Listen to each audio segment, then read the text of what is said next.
Bonjour les amis, alors aujourd'hui je vais vous présenter un Raspberry Pi 4 qui a l'air bien standard comme vous pouvez voir.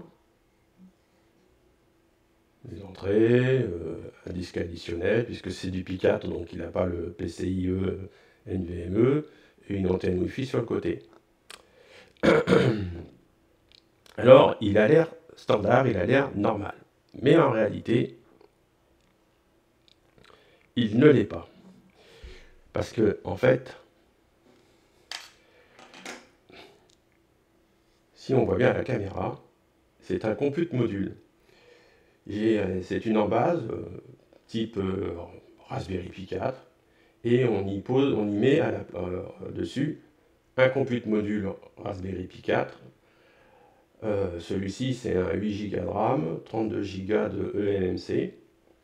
Donc il est fixé, on voit par les vis écrous là, et un peu là, par ici là. Et il a une prise, il est alimenté, le ventilateur est alimenté par le câble qui passe derrière là et qui vient ici.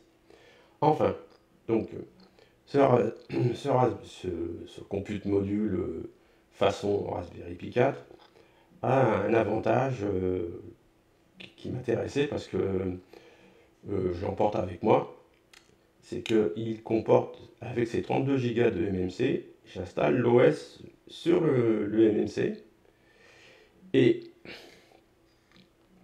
par le montage dans le ETC FSTab, eh bien, les données, tout, sont donc par l'USB 3, du SSD qu'on voit à peu près par là, je ne sais pas si on voit bien la caméra, avec sa connectique qui est là. Donc j'ai mis un radiateur parce qu'on ne sait jamais. C'est un bloc alu, donc ça c'est bien. L'avantage aussi, c'est qu'en termes de réception Wi-Fi, en fait, si on voit bien, c'est une pin qui est là, avec le câble, qui est relié à l'antenne. A contrario d'un Raspberry Pi normal, où c'est le dessin Raspberry Pi qui est l'antenne du Wi-Fi. Alors, ce petit truc qui ressemble à rien, là, c'est l'horloge RTC, parce que j'avais besoin qu'il garde le temps. Parce que je suis pas quand je m'en sers, parfois, en déplacement, bah, je ne suis pas forcément sur un réseau, et j'aimerais bien qu'il reste à l'heure. Donc voilà, l'utilité, alors évidemment, il a coûté un peu plus cher qu'un Raspberry Pi de base, mais je ne suis pas dépendant d'une carte SD, en fait, je l'ai jamais utilisée.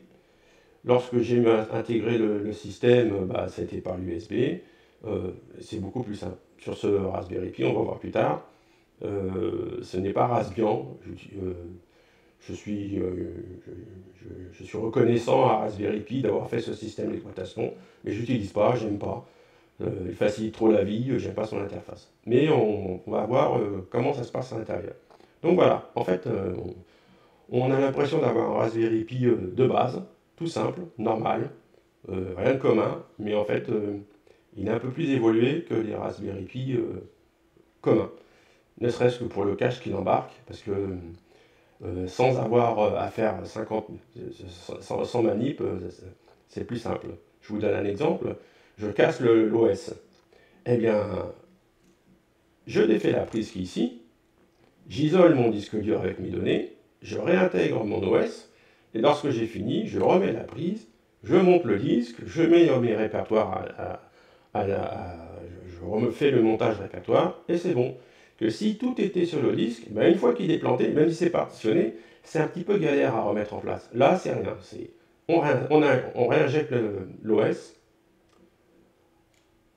on défait la prise, on réinjecte l'OS. Une fois que ça fonctionne, on remet la prise, on fait son effet stable, ses répertoires, basta.